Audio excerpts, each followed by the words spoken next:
Hey, it's Andrew Downs. I'm proud to support Three Beards Media, and I would love to work with you. If you need merchandise for your company, organization, band, softball team, whatever, I can help. From name brand apparel to promotional items, large orders or small, online stores, and more, I can help your brand stand out. AKC Marketing is local, based in Johnston, and we are an employee-owned business, so our costs are low and our turnaround times are fast. But most importantly, we give you personal service to make sure you get exactly what you're looking for. Email me at andrew@akcmarketing.com or find me on social media and let's make some cool stuff together. Now sit back and enjoy this Three Beards Media podcast.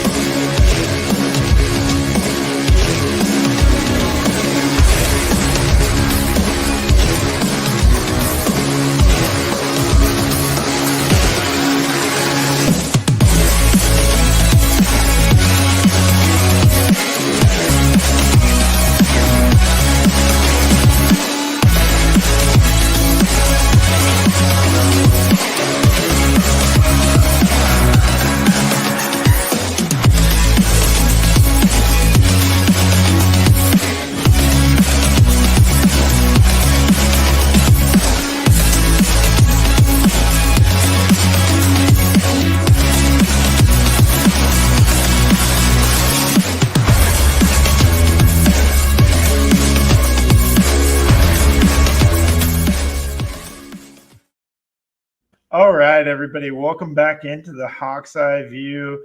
I'm Andrew Barber here with Drew Shipley from the AKC Marketing Studios. Thanks, as always, to Andrew Downs for sponsoring this Three Beards Media podcast. And Drew, it just feels good to be back after a couple of months of taking a break. How you doing? Do we technically call this season 2? Because, I mean, we started in football season, right, last year? So, like, do we call this season 2, episode 1? Like, how do we break it up? Or does it really matter? This is our much anticipated premiere of season 2 of the Hawk's Eye View, because we started around this time last year. So we're we've already probably crossed our 1-year anniversary, I think. Yeah, we're getting pretty close, Andrew. To answer your question, I've been pretty good, taking that summer hiatus. We didn't really have a whole lot to talk about on the Iowa Hawkeye front, if we're being honest. Some things going on, summer camp. Position battles. Big Ten Media Days is coming up next week, I believe. They go on Wednesday. I believe it's slated for first up, I believe. So looking forward to hearing what Kirk Ferentz and the boys have to say. It's kind of interesting. I was listening to our opening there with Andrew Downs, AKC Marketing. I reached out to him about making some glasses, some like rocks glasses for me and my bachelor party, which shockingly is coming up in 7 weeks. Mm-hmm. All the boys are coming out to Ocean City for a 4-day weekend, but for like a gift or whatever. And now I just spilled it to, like half of our audience, because my friends are probably listening, but it doesn't matter. Anyway, but college football is even sooner than that, Andrew. We're 6 weeks out, 5 weeks out if you count week 0. So like, I'm pretty pumped for that and to see where the season goes. Yeah. Me too. I heard Chris Shipley is going to bake us a cake for our 1-year anniversary, so that's cool. Really? Yeah. No, I'm kidding. I actually, Chris. We don't want Chris baking shit. Yeah, I don't know what Chris's baking skills are like. Anyways, that's not the main topic at hand. We have a special guest tonight. We're bringing in the face of KXNO, the legend himself. He needs no introduction if you pay any attention to local sports radio in Central Iowa or Drake Bulldogs athletics. Maybe you've been to a basketball game at the Knapp Center. You've seen this guy a few times.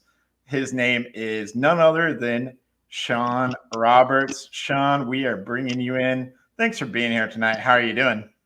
What's up, boys? Happy to be here. I don't know the route that you guys want to go with the conversation, but I'm open to anything. Appreciate the kind words as well. But yeah, so let's do the damn thing. I mean, Drew's been messaging me throughout my entire show, and it's funny because now when I think anything, and this is what Drew's done to me, because now whenever we get on the conversation of Orioles or Nationals or anything out there, I'm 1,000% positive that I'll get some sort of message from Drew. And was it John Means? Is that the one that John Means, the last no hitter for the Orioles, man? Yeah. And see, like, I wouldn't have. I totally. The only pitcher I can think of when it comes to the Orioles is Mike Mussina. So, or I guess Corbin Burns now. But yeah, I was blanking on that one. That wasn't even the most famous thing John Means did that season. He then got caught with the sticky stuff and got thrown out of a game shortly after the no hitter, and then had his first of now 2 Tommy John surgeries. So he's having a rough go the last 5 years. But yeah, hey, sorry to slide into your DMs like that, man. No. I'm all for it. I even knew when we were talking about it. I'm like, I guarantee we're gonna get something from Drew here. So 100%. It's all good. All good. Man. I appreciate the interaction there. I'm surprised you don't have an in-depth knowledge of Orioles pitchers, Sean. It's not. Listen, I know this much, at least over the last 15 years, if not longer. It's not a.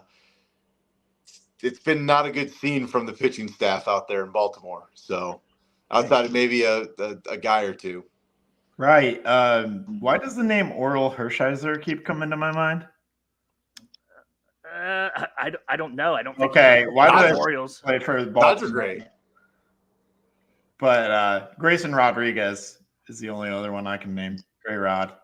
But Gray Rod is our solid number 2 pitcher, but they definitely need to get another one. Like Sean and I bounced this back amongst one another last year about what the cost of Dylan Cease would be. I'll go ahead and give you Jackson Holiday for Garrett Crochet straight up. Done. Let's do it. Do it. I'm gonna be so mad when they trade Crochet. That's gonna bother me. But I'm to the point now where I'm tired of the Sox like trading the guys that they should probably just build around. But crappy organization that continues to do crappy things, so they'll trade them. That's unfortunate. It is.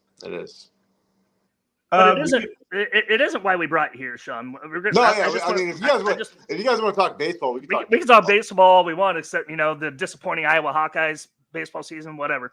That was awful, and that pitching was terrible as well. But no, actually, I wanted to lead off with you, Sean.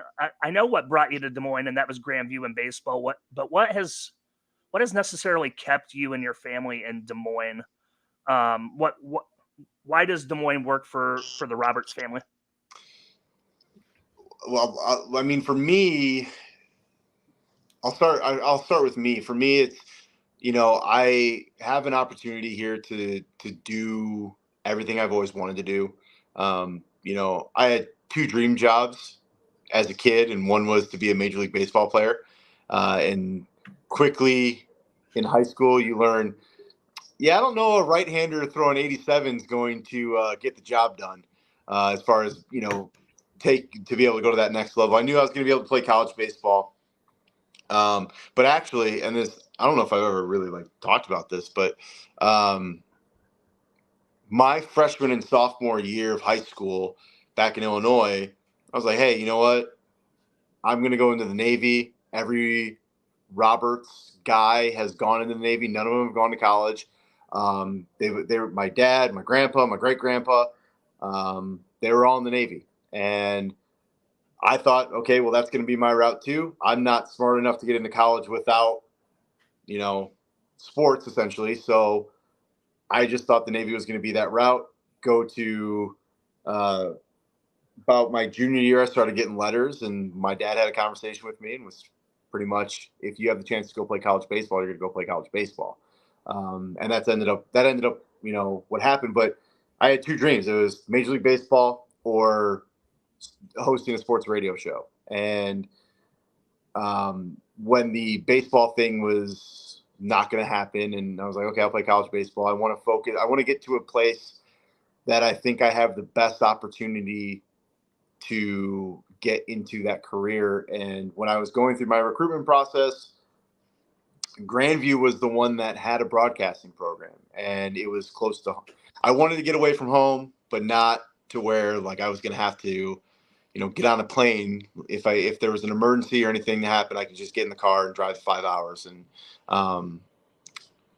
that's how I ended up at Grandview, was the broadcasting program. And I liked the baseball aspect of things. And I actually could have played at a higher level back home, but I chose to go NAIA with Grandview.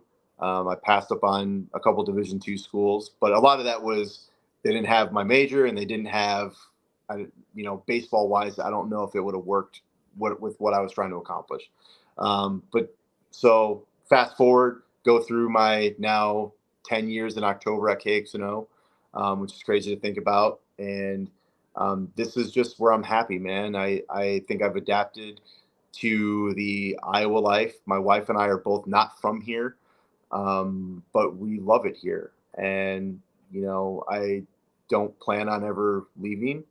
I don't think my wife plans on ever leaving. Now, I'm not saying that can't happen or other opportunities don't happen, but I love it here. And Des Moines works for us. It's, my wife owns 2 dance franchises, one here in Des Moines and one in Iowa City.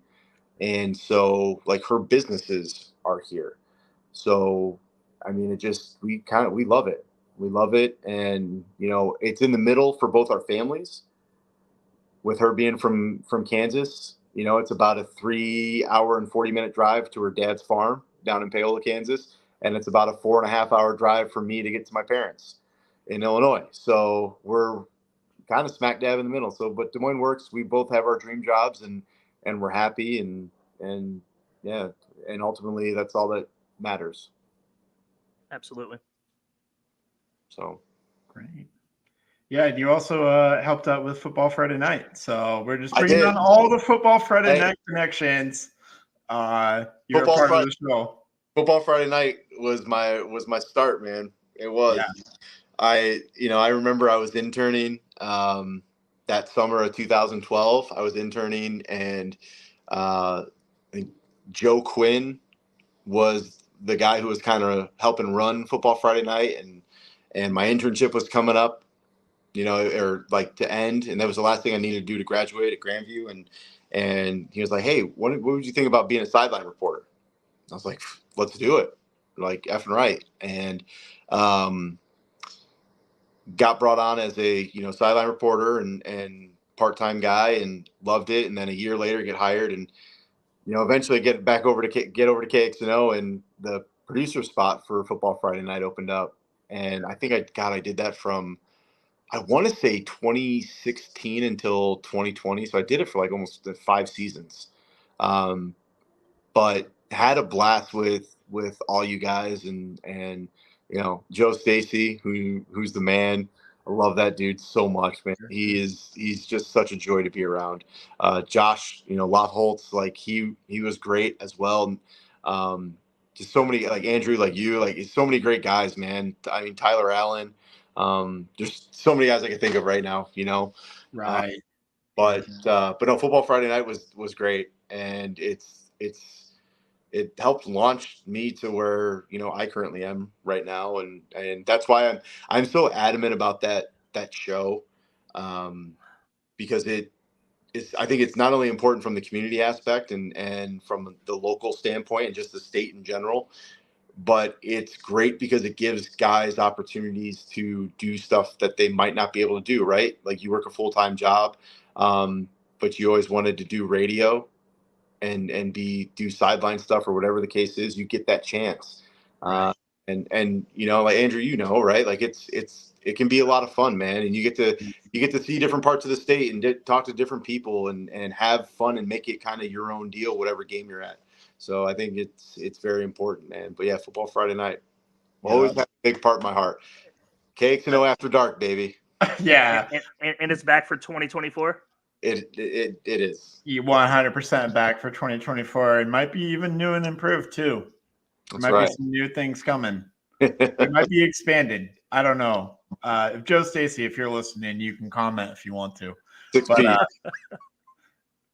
hopefully he's listening. But yeah, so that's our connection there, Sean. So we've had Andrew Downs on the show. We've got Sean on the show now, and so I'm loosely connected to KXNO as well through Football Friday Night, which is awesome. You and I actually spoke at the get together at Revelton. Drew, I'm sorry you couldn't make it. It was a good time. You missed out. How dare you? Travel conflicts, How dare you not make the trip? Yeah. It's so easy for you to get here. I know. Yeah, when we were talking at Revelton, Iowa football was in the midst of their offensive coordinator search, and you and I were both so sure that it was Paul Chryst, and then we ended up at a totally different place, getting Tim Lester.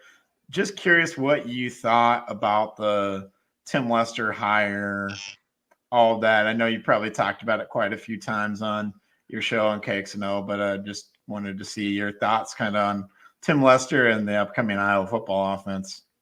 The Paul Chryst thing, I thought that was going to be a for sure deal.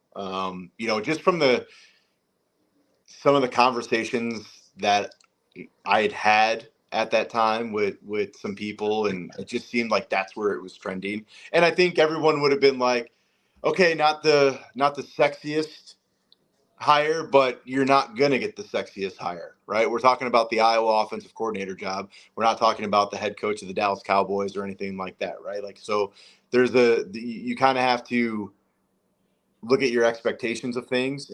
But I did think Paul Chryst made sense. Him and Kirk Ferentz have a really good relationship, and he knows the Big Ten, and he knows what Iowa's all about, right? So it just seemed like a perfect fit, but it ended up not happening. They did go with Tim Lester, and that kind of took some people by surprise. People got worked up about it, and rightfully so. You're bringing in a guy that it didn't work at Western Michigan, so why should we be confident? Ultimately, we don't know what it's going to look like, right? And Tim Lester, I thought, nailed his press conference, his introductory press conference. I thought he did a great job, and he said all the right things and continues to say all the right things. But we're not going to know. And ultimately, we're not going to know until game 4 of the season. Like Lucas, the producer, talks about this on our show all the time, who's a big Iowa fan. Games 1 through 3, we learned this last year. I thought the way that season started, we were on the verge of Iowa's going to be putting up 35 to 40 points a game. Quickly learned that wasn't the case, and that those first 2 drives were, I don't want to say a fluke, but wasn't going to be the telltale sign of the season. But I do think Tim Lester, all we have to do right now is to be positive, and that's the beautiful thing about the offseason and leading into the regular season is we don't have anything to go off of besides this guy looks great in practice, and here's what maybe they're working on, or what the offseason, Cade McNamara says this, or whatever the case is. So when Lester was hired, he used to be the head coach of a Division III school in the Chicago suburbs, Elmhurst College. Mm-hmm. And so I didn't know that, right, until he was hired. So long story short, I'm talking to my buddies, right, back home, and we're, a couple of them went to Iowa, so they always reach out to me when it comes to Iowa things because they want to know what's going on and this and that. And so we're texting about Tim Lester, and our other buddy who didn't go to Iowa, who went to Elmhurst College to play baseball when we were in high school, actually got recruited by Tim Lester to play football. So he was getting recruited by Elmhurst College to do both. But so then right away, my brain's like, well, what's Tim Lester like? And honestly, he had nothing but great things to say about him. And that he thinks this is the guy that didn't end up playing for him, but from the recruiting process, thought he was a really good head coach. And probably if my buddy Danny wasn't going to play baseball, would have played football there and played under Tim Lester. But that was a little tie-in that gave me a little tidbit of information, just how, he wasn't a dick when he was recruiting him or, anything like that. Like, seemed like a really good dude. So, I don't know. I think we just have to be optimistic. It's change. It's something, right now we can say it's something new. We don't know ultimately what it's going to be like that first game, but I think you, as an Iowa fan, you're never going to be in the top 25 in offense, right? But I think a consistent conversation has always been, with the way the defense plays, with the way the special teams show up, finish 70th to 80th in offense, and you'll have a damn good team. Right. Yeah, and I think a guy that you're describing who's nice in recruiting and not a jerk, right? That fits the Kirk Ferentz mold to a T. Yeah. We thought Paul Chryst was a fit from that aspect, but it sounds like based off of what you've heard and what other people have heard about Tim Lester or what I've read, nice guy, right? So that's a fit for the Kirk Ferentz mold to an absolute T. Yeah, and you don't want to. I mean, it was a different sport, but I went through the recruiting process, and I can tell you, and this is baseball, so I mean, different sport, and this was 2000.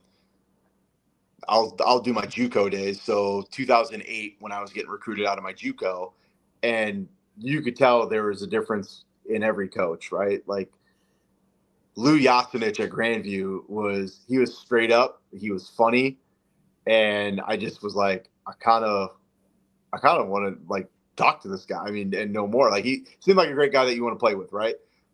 Or play for. But there were coaches that were recruiting me that you could tell they just kind of had like this peacock mentality a little bit, and just, okay, I don't think playing for you is going to be very fun. Right. And it's weird when you can get that just from a phone conversation or just meeting somebody. But like I said, from what I've heard with Tim Lester, it seems like that guy when he knows how to talk to people at least, and he's nice. But, can he dial up the right plays? And that's what we'll find out here pretty soon. Yep. That's the biggest question. Like you said, no way to know until the season starts. 40 is the best. I just wanted to throw that in there. Man, I got some fun stories about 40, but I bet you do. I think one of the craziest things with 40 with me was, he's the reason I'm here. You're right. Like he's the one that picked up the phone and called me, invited me out here on a visit. And, after my visit, we were 20 minutes down I-80, and I told my mom, I'm like, that's where I'm going to go to school. That's where I want to go. And so, 40 did a hell of a selling job, right? But then fast forward to a couple years ago when he announced his retirement on my radio show. Like, that's like a full circle moment, right? The guy that brought me here for me to play baseball and to get my broadcasting degree is now retired, and announcing his retirement on my show. That was a wild moment. It's cool. Yeah, I don't know how much you know about him, Andrew, but legendary coach, 40 Hall of Fame coach, excuse me. Over 40 seasons, I believe. Yeah, very nice guy. I went to Grandview as well, Andrew. I don't know if you knew that part, but no. I met Lou and a bunch of Grandview guys. Was Todd Bailey working there yet, Sean? Todd just got, so my summer when I was wrapping up like my internship, I had like a couple broadcasting classes that I had to finish too, to get my degree. So that summer of 2012, I believe, is when Todd got brought in. And so we had just met, and then I graduated, and now now Todd and I, like, he worked with me on I hosted the Grandview Sports Awards, the Victor Awards. And so like, yep. Todd was my go-to on that whole thing. That's good stuff. Yeah. That was another like wild full circle moment. I'm sitting here going like, man, I graduated in 2012 and here I am hosting this athletic awards night for Grandview University. And I got Troy Plummer gives me my actual baseball jersey that I wore, at Grandview. Like, and for the record, for those listening, no, they did not retire number 23. They just happened to have the jersey that I actually wore in the spring season of 2012 that they still had for whatever reason, and presented it with me, which is super cool. And it's getting framed and put on my wall here in my basement. But yeah, so no, they did not retire number 23. And I'm glad Grandview spared the extra jersey for you to have on your wall. Think about it though. It's like 12 years ago, right? Yeah, man. Still had it. So, and they hadn't washed it either. That was the real interesting. I think someone wore it after me. I think like one other player wore it after me or two, because I know they switched jerseys somewhere between like 2014, 2016, I think. So I think like one or two guys may have worn it after me, but yes, it was surreal when Plummer gave that to me. That was really cool. That is pretty neat. All right. Well, I think we are going to take a quick break and hear from Revelton and Kyle Lehman at Wintrust, and we will be back with Sean Roberts after the break.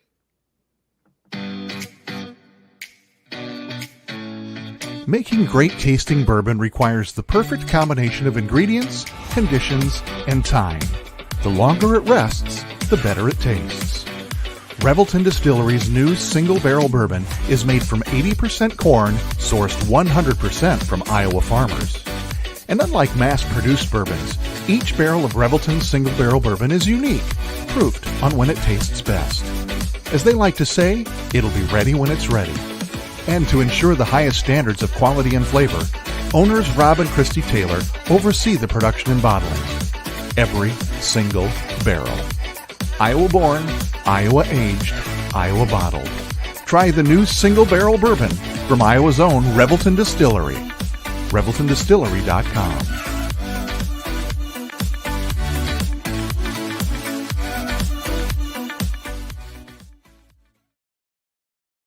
Are you in the market for a new house and unsure of the mortgage process? Want to know that you have someone looking out for you? Kyle Lehman from Wintrust Mortgage is a down-to-earth, knowledgeable lender who can be there for you in your corner. He can work with you in any of the 50 states and is just what you need to expand your home search. Kyle will work with you through the entire process with little to no work from you. Take the worry of the mortgage process out of the equation so that you can focus on looking for your dream home. Contact Kyle at www.wintrust.com/Kyle-Lehman or call him at 515-473-0546. Thank you, as always, to both of those sponsors. Absolutely incredible long-term sponsors of the show. So thank you both, Revelton and Kyle Lehman. Drew, I'll kick it over to you. I'll let you pepper Sean with a few more questions here. So actually, on a less serious note, Sean, have you played with or against the Hawkeyes? How is the black and gold looking in the video game, my man? Do you know yet? No, I have not. I've not played anything with Iowa yet. But the video game's incredible. It's so cool. Like, it's funny because you sit there and, like, we talk about it on the show, right? And I know that there's a percentage of people out there that, like, I don't give a rat's what about video games. Like, this is so stupid that so many, and like, not just our show, but I mean, Pat McAfee show, like, everyone around the country is talking about it, right? But there's reasons why. And it's because that game, growing up, for probably a lot of people, I know me especially, like, that game was my childhood. Like, playing that I played that every year it came out, bought it and played it and loved it. And then it gets taken away from you. And you're like, oh, it's never coming back. And then, it comes back 10 years later and it's better than you could have ever imagined it to be. And from what you played the last time, it, like, that game sucks compared to this, right? The graphics are incredible. The in-game presentation is incredible. I mean, it's just so surreal and so cool. A lot of what I've done so far is just I've played with Notre Dame and started that route. But we're working on some things on the KXNO side of things to get probably in a month to get kind of an online dynasty with listeners. They can sign up to try and play in our online dynasty. But the game's incredible. Highly recommend, like, if you're into college football, like, hey, play it. It's super cool. So first off, I'm in, and I'm taking Army. Well, hey, so here's kind of like the layout of what we're thinking about it, because Justin, me, and Lucas have been, like, this is all, like, on us and our idea for it all, and we thought the best, like, fair way that we could do it is to do, like, online contesting, in a sense. Like, I think we can do 32 teams. So we're gonna do an Xbox league and a PlayStation league. Lucas is in charge of the Xbox, and, like, me and Justin are in charge of the PlayStation. So it'll be, like, first 32 to sign up, and then that's what it is. It's probably the most fairest way we can do it. So that's the route we're gonna go. Because like we've had so many people like, I'm in. It's like eventually we're gonna get like 100 people that say we're in, and it's just easier this way. Hear me out. So you said you had a month. Where did they go to college contest for an entry? I do like that. How fun was that though? That was awesome. It was electric. Wasn't it so much fun? Like that became such a random segment that is now going to be something that we do, not for a whole hour, but like for like 10 to 12 minutes. Where hopefully we can get some like gift cards to give to winners and stuff like that. Lucas and I had so much fun doing that. Like that is one of those things, like in radio, you want to like those type moments where something just organically happens. Because when we discussed it prior to the show, that's something like we'll do in the 5 o'clock hour. It was gonna be me and him for like 5 minutes, and then we were gonna move on. Yep. And then it turns into, well, let's invite some listeners and see what happens here. And then I'm not kidding you, our phone lines for the entire hour were full. And then you get into like one of those things. Okay, do we move on or do we just run with this? It's one of 2 days in the entire year where there's like nothing happening. So let's just run with it and see where it goes. And takes up a whole hour, and now we got a segment out of it. So it was pretty electric, not quite electric as Where the Hell is Trent Condon, but that. Yeah, what I was listening to a little bit of that. I listened to that live, and I went, "What the heck is happening right now?" All right. I'll get lose Trent Condon? Well, so I'll get some information here. So I had just got done. It was like 10:30. I just got done cutting a commercial, and so I had headphones in my hand, and I knew Lucas was producing because the boys were in Vegas.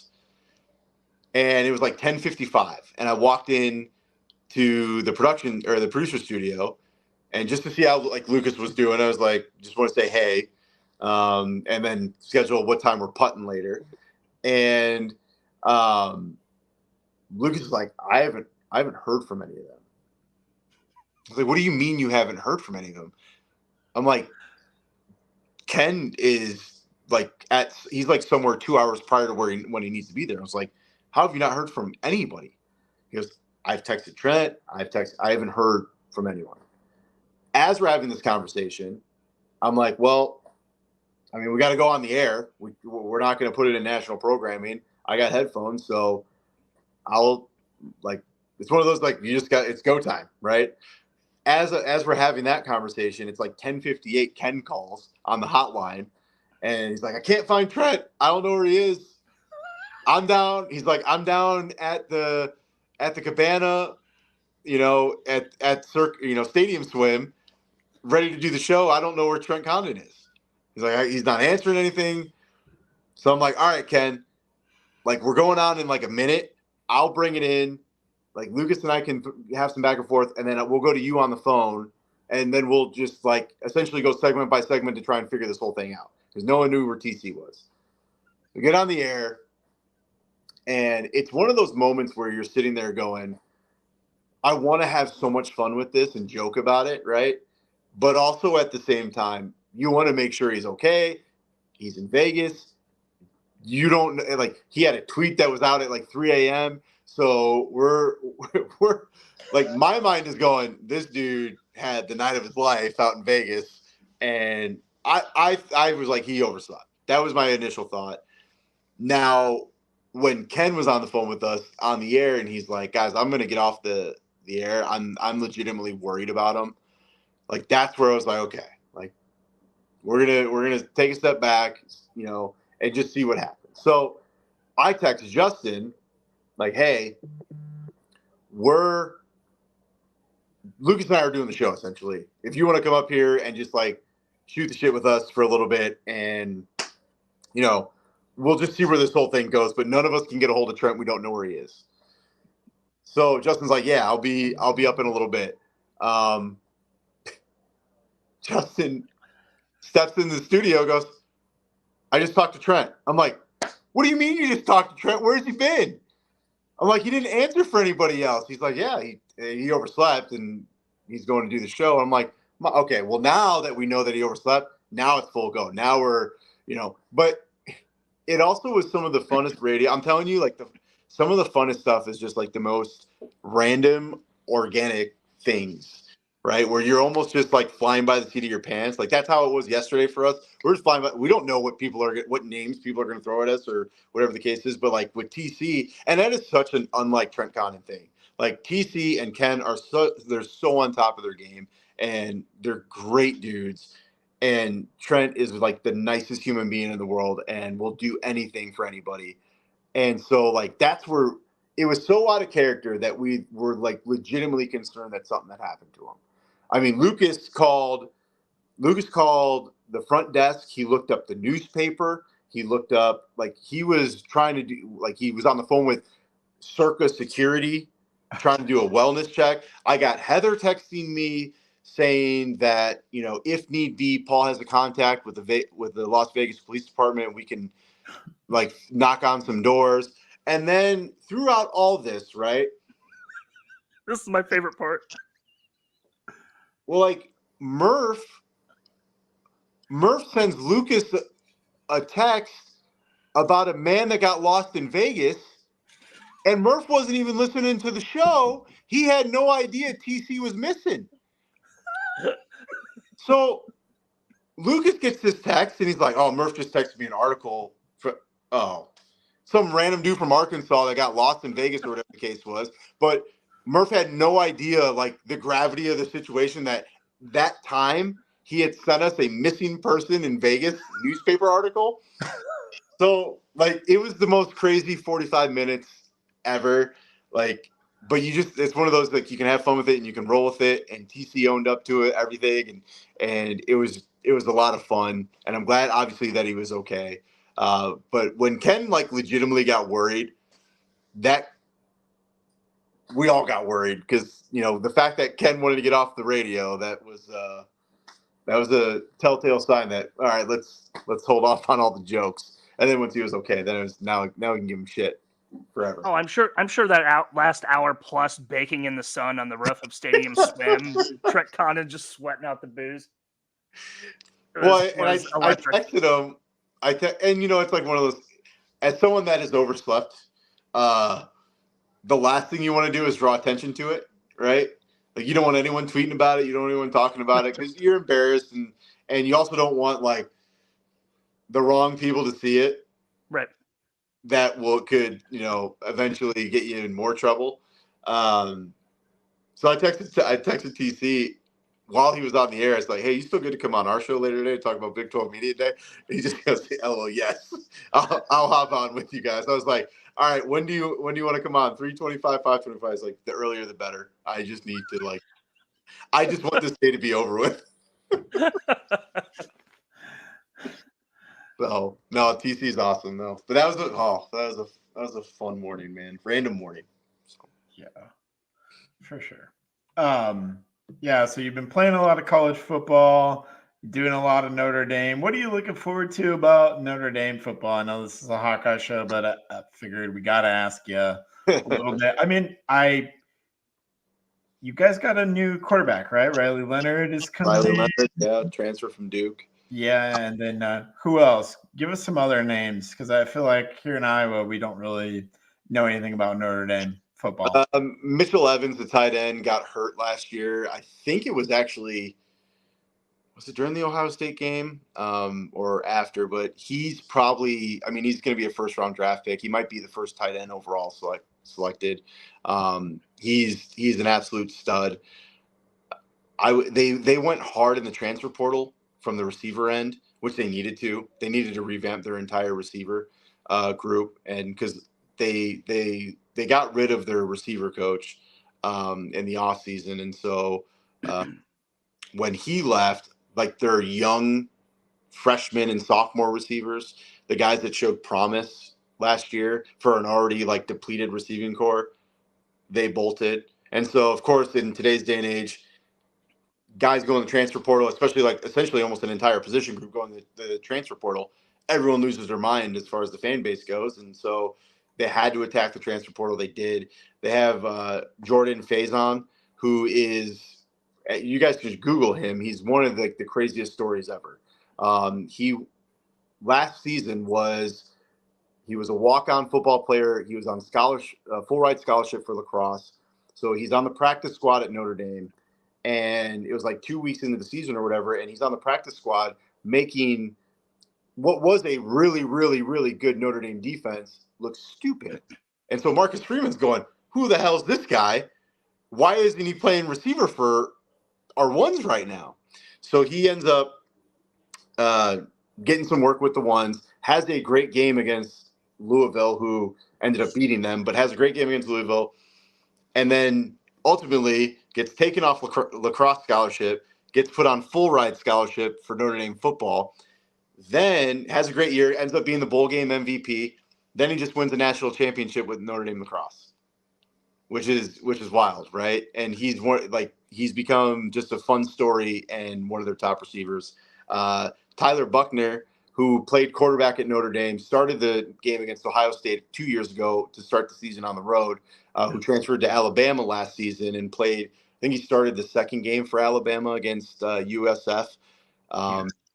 He came back to Notre Dame to play lacrosse because coming out of high school, he was the top lacrosse player in the country.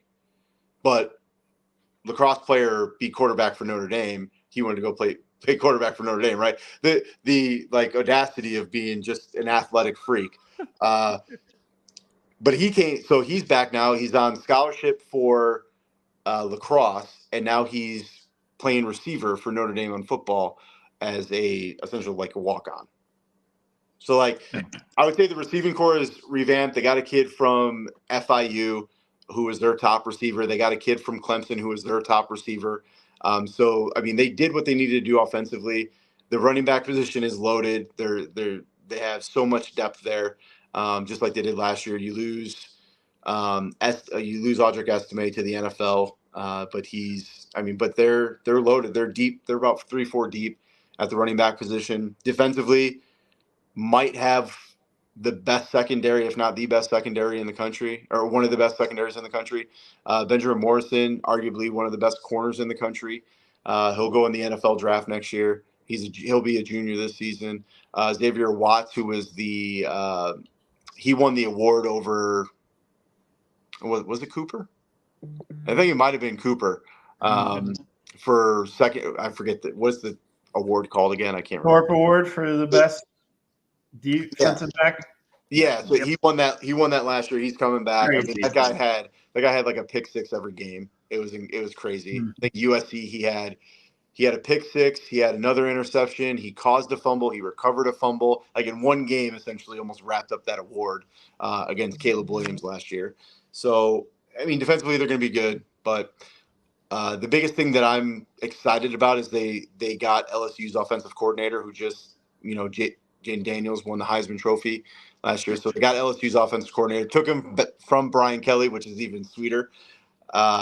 And defensively, they're Al Golden, the D coordinator there. He's been there for the last couple of years, and he's been tremendous. So I would say it's college football playoff or bust. It's kind of like that every year for Notre Dame, college football playoff or bust. But this year especially, they don't have the most challenging schedule, but they do start the year on the road. Night game at Texas A&M. So that's an interesting one too. There's storylines with that. Mike Elko, who's the head coach now for Texas A&M, was the head coach at Duke. Riley Leonard was his quarterback at Duke, who's now the quarterback at Notre Dame. So fun little storyline there. And then of course, night game at Texas A&M to start the year. It's going to be a wild scene. I think it's the number one ranked stadium in NCAA football, the video game. So, but I won 30-10 to start my dynasty against them. No big deal. But yeah, it should be a fun season. I'm excited for football, guys. Baseball is my number one love. It's been a tough baseball season for me. I went from watching every game for the last, how many years of my life to this year. I might have watched like 15. So it's so bad. But I've just been trying to fast forward as fast as I can to football season. And I mean, really, if take the Notre Dame thing out of it and just look at what we have here locally with Iowa and of course Iowa State, I think it's going to be a really fun football season for both universities, for both fan bases. I think on the Iowa side of things, I think 11-1, 10-2 is really realistic and really should be the expectation. And on the Iowa State side of things, and I know people probably don't want to hear about it, but I think 9-3 or better for the Cyclones, and that's kind of where I'm leaning. Now, I'm not saying that can't change here in the next month when I look at my prediction side of things, but that's going to be a really good Iowa State team. I mean, you get 19 starters returning. I don't see. I think Rocco Beck is going to take a huge progression forward, along with Abu Sama. And again, not saying that it's not going to go south either, but those guys are very talented, and I think they're going to have a really good year. But looking at Iowa,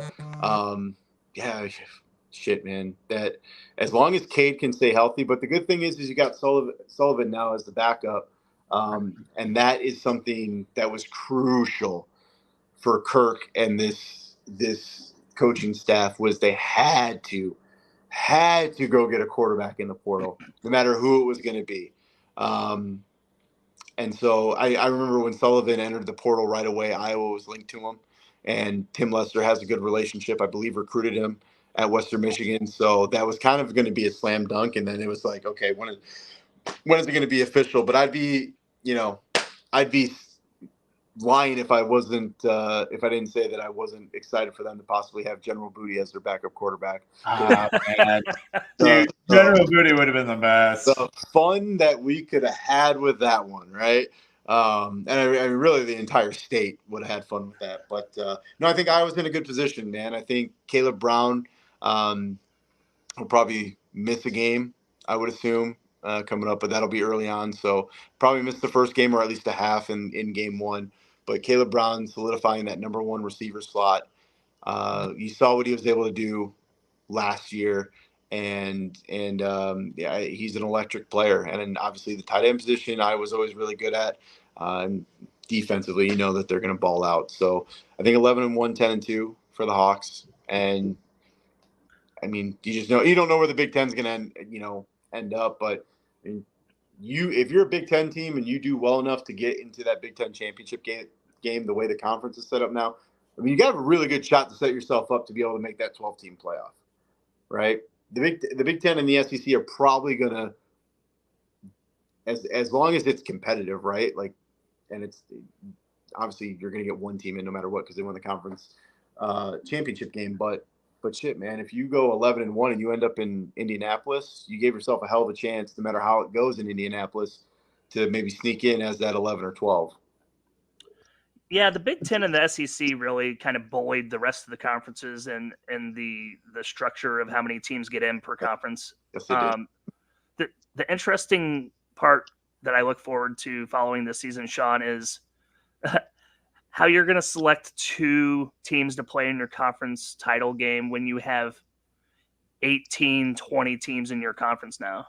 You know what I mean? Like, it's going to be based on college football playoff rankings, and you're going to have like this list of like maybe 4 11-1, 10-2 teams, whatever they end up being, right? Of how they're going to grade those teams, that didn't necessarily play each other. They're going to, you're right, Drew. Like there's going to be so much math. Like I'm personally not looking forward to like the end of November and like beginning of December, because there's going to be so many scenarios and different things that you have to look out for. And more than likely, just like everything else, it does work itself out. But there will be probably some sort of issue with, let's just say Iowa, for example, right? Like Iowa has the same record as Penn State or Ohio State or Michigan, and then it's going to go into, well, what was their home and home record? What was their away record? What was their games against each other? What happened there? There's going to be so many different scenarios. I don't get paid enough money to even start to even think about it or dive into it. But I think also at the same time, you run the way the Big Ten's set up now, and you run a chance of, man, you could have Michigan, Ohio State in back-to-back weeks.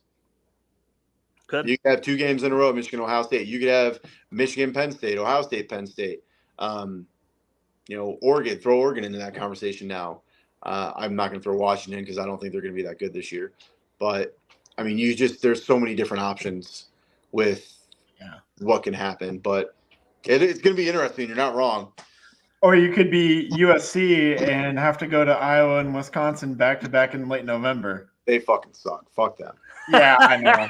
Yeah, they do. I know. I forgot you hate them, but what I mean is, excuse my language, by the way. Excuse my language. The bush. That's the beauty of doing a podcast, though. That's the beauty of doing a podcast is I can say that. I can't say it on the air. Yeah, we do have the explicit E on our podcast on Spotify, so we're good to go, man. All right, there we go. You and Drew are racking up the F word counter. Yeah, but I'm sure someone's would love to clip that and when Iowa plays USC and it's like, oh, F them, F those guys. No, but we might have to have Chris Shipley do that for us, to be honest. That's fine. But, give me a beep. I want to be beeped. Give me a beep. Okay. Beep have them edit it. Put the beep on there. Oh, you just want to be – well, what if we just steal from the Andrew Downs playbook and do unnecessary censorship? Oh, this one is necessary, though. Yeah, I know. I know. What I mean is that these West Coast teams are going to struggle with playing in cold environments in late November, I think, at least early on until they figure that out. It's funny. I want to think that, I want to think that. And I've seen it, right? USC is not new to it, I would say, because of the fact that for every year, for I don't even know how long, or every other year, they've been going to South Bend in the middle, in November. Yeah. So they're used to playing in 45-degree weather. Have they had a lot of success doing it? No. But I think the teams that are going to be the adjustment will be UCLA. UCLA is going to have a massive adjustment because they didn't do that, right? USC at least has had a game in October, November in the Midwest. UCLA hasn't, right? Anytime they've been all on the West Coast. So Washington, they play in cold weather, they're cold rain weather. Oregon, same thing. So I think from that aspect, you're not going to see massive adjustments, but I would love to see USC in a snow game in Iowa City. Please give me that. That would be tremendous to watch. Yes. But yeah, I think those would be the 2 schools probably that would be affected by it most. Well, I don't think Washington and Oregon will be affected by it. And USC to a point would be affected, but UCLA I think will have the biggest adjustment when it comes to the weather here in Big Ten country. You know what, Sean? You're right. Fuck USC. I was hanging 45 on them. They keep playing like a defense. Already done it before. I'll make this promise. In the Holiday Bowl 3 years ago. Nate Stanley, Amir Smith-Marset and the guys. That was probably my favorite sound off that I ever did was that USC bowl game because I hate those mother effers, man. I hate everything about them. They're the most annoying. They play that stupid song every time they get a first down and the March of Troy or whatever the hell they want to call it. Their cheerleaders are stupid. I hate everything about that team. That's great. I hope Iowa whoops that ass. Please. Well, the best part about that Holiday Bowl was Leinart and Reggie Bush were on the halftime show for Fox. And they had to just sit there and take it as Iowa was just crushing USC. It was great. The whole pre-show swept the screen with SC fucking predictions. Yeah, I remember that. Yeah. People don't forget. No. All right. Well, I'm looking forward to basketball too. I know we're going a little bit longer. What do you think about some of the new guys that Fran's brought in? It's the same thing as I always think about. I don't know anything about these guys. I mean, guys like Eichholt and Chad Lysko. Yeah. I mean, all indications are they look good in practice, so that's cool. But we're not going to know what these guys are able to do. I mean, I have the same thought process with the Drake team, right?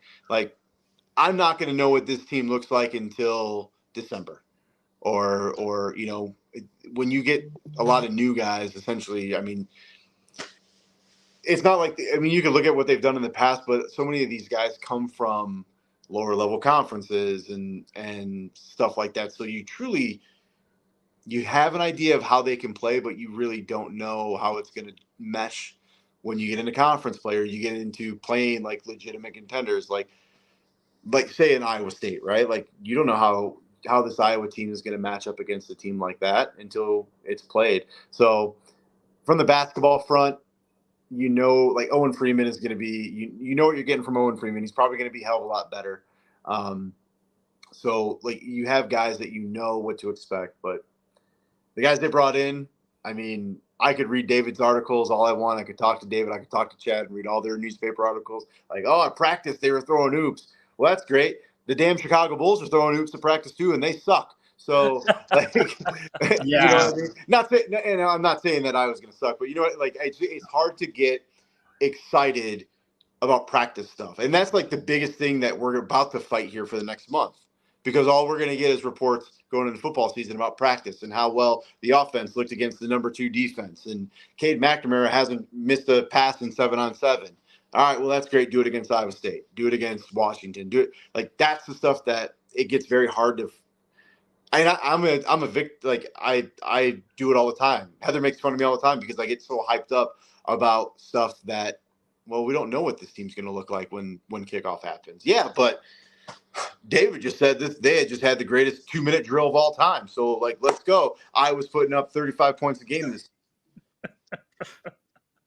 So I mean, if you go off of hype, every team's going to have tremendous seasons, and the guys that they brought in the offseason, whether it's football, basketball, are going to be, I'm falling for it with Drake basketball right now. Like Admire is putting out, like, man, these guys are starting to come together and all this. So I'm starting to get excited for the Dogs, and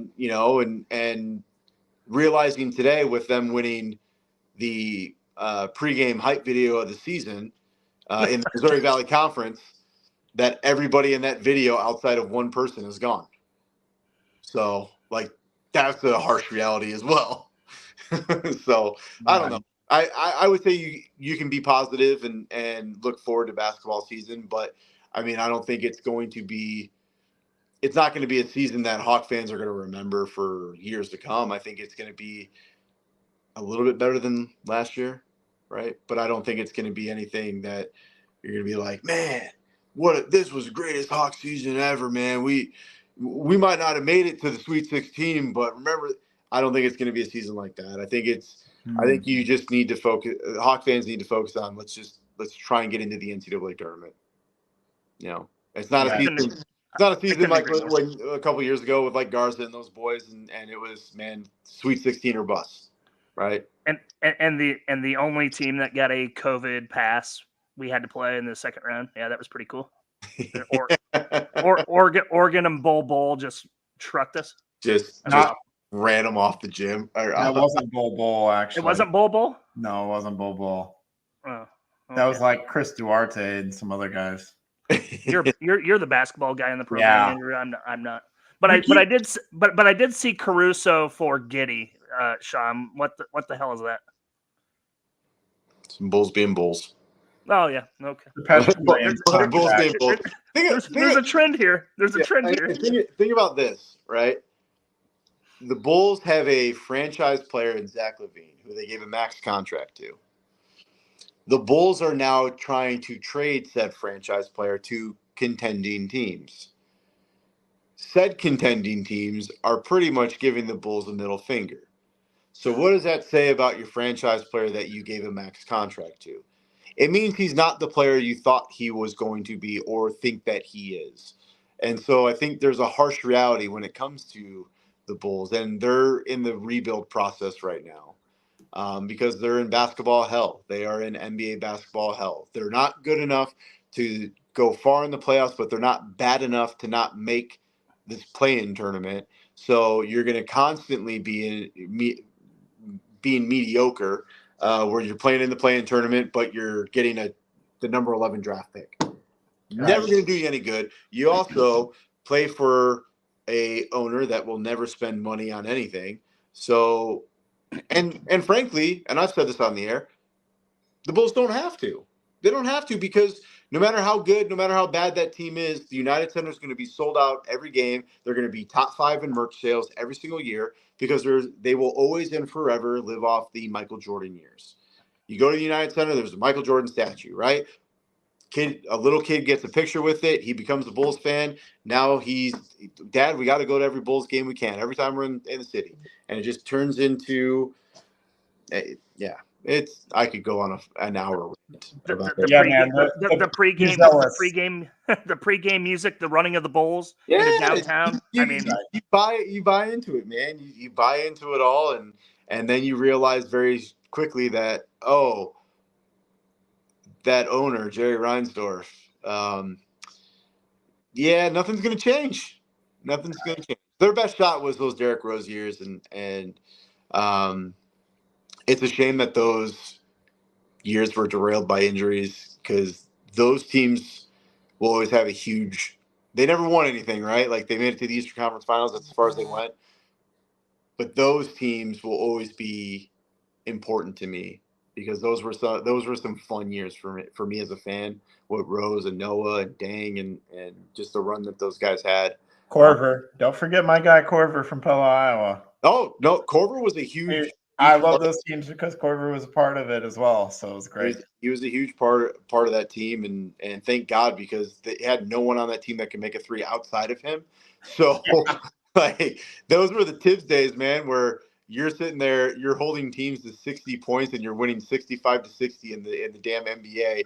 But it was, all right, Derek, get 18, drive the lane, maybe get, Dang some points and Noah some points, and then if need be, we'll bring in Korver to hit some threes. Right, Boozer. Boozer was great. Carlos Boozer. Yeah, nothing like going into the summer of 2010, where it was the biggest free agency year ever, and the Bulls walk out with Carlos Boozer. And you want to talk about like massive disappointment from a fan base. Now, Boozer ended up playing like he was fine in his role, but a free agency class of LeBron James, Chris Bosh, Dwayne Wade, and just a plethora of players. And the Bulls were like, Carlos Boozer, buy his jersey. Carmelo was available. Middle finger to you guys, all right? Like, yeah. So. God, wasn't Kevin Durant available too? I don't know if Durant was available going into that off season. He wasn't a part of that huge. No, he was a part of the next. I think a couple years later, the next one where LeBron went back to Cleveland and all that was where Durant was part of all that. So, this show has been all over the place, and I love it. Welcome to the summer. Yeah, it's turned into the Sean Roberts Variety Hour. Yeah. Now plan it for 3 hours. Plan it for 3 hours. Sir, you get paid to do that. We don't. You're not wrong. Well, any last things you want to plug or talk about, Sean, before we let you go? I'm going on vacation next week, so that's fun. I don't have anything to like plug. I think just I love what you guys do, and I love Three Beards Media. I think I love Chris, man. He's such a great dude, and he's been fun getting to know over the years, and like you guys as well. And just I love supporting you guys because you guys are passionate about it, and you don't try to be things that you're not or anything like that. You're guys that just like, hey, we got a microphone, let's fucking talk some sports. And I love that so much. And anytime I can support you guys or hop on and do a podcast, I want to support you guys and do that. And so, and for anyone listening that listens to KXNO, thank you. There's a lot of things that are changing at KXNO, and breaking news. No, I'm not going to break any news, but it's a lot of good things, and it just goes to show you, and it'll make more sense when everything happens and stuff like that. But it just goes to show you, because of the listeners and guys like you guys, and we don't have the opportunities that we have and that stuff without our listeners. So good things are on the horizon, and I'm very appreciative of all the listeners and for you guys. And anytime you guys want to have me on, I'm game. As long as if I can make it work with my schedule, I'm game. So awesome. Hawks Eye View sound off post game Iowa Hawkeye football. I'll tell you what, if you catch me after a Notre Dame game on a Saturday, there's a good chance that I'm thoroughly intoxicated. That could be a fun time. It also might scare my bosses just a little bit of me hopping on a podcast and doing that. But I think that I might be down for one of those. Okay. Fun. We bring on Derek from New Sharon, so he just overshadows you just a little bit. Yeah, just have Drew message me, and I'll give him where I'm at in the day, and see how it's going. So I would love to do one of those. So to plug one of our other Three Beards Media show, I think you're going on with Teddy for the Mount Rushmore show in a couple days. Sunday, yeah, we're doing it. Friday, I'm out at Wild Rose in Jefferson tomorrow, and then doing the show, and then I got roped into doing stage announcements for Quiet Riot. So I think that's what I'm doing out there. But yeah, so Friday wasn't going to work for me, but yeah, Sunday I'll be on with Chris and Ted, and yeah, so I'm making the rounds here. Who else do I need to go on? Like, what other shows do I need to go on here? Yeah, do you need to go back on false starts or Old Man Strength or anything like that? I mean, just do all of them in 1 week. Right? I'm doing a media tour with you guys. Yeah, the Sean Roberts Media Days here at Three Beards Media. Talking about anything and everything. Yeah, love it. Well, thank you once again for just taking time to come on the show. We appreciate you a lot, Sean. We both love listening to you. So keep up the good work. Keep up everything you're doing. And we'll hope to have you back on during the season then, maybe. Yeah, absolutely. Appreciate you, boys. Thank you. Thank you, Sean. All right. Well, that'll do it here for us here on the Hawks Eye View. And we will be back in probably a couple of weeks with some football preview stuff in August and talking Iowa football. So thank you as always for listening. Have a great night and go Hawks. Go Hawks. Let's go.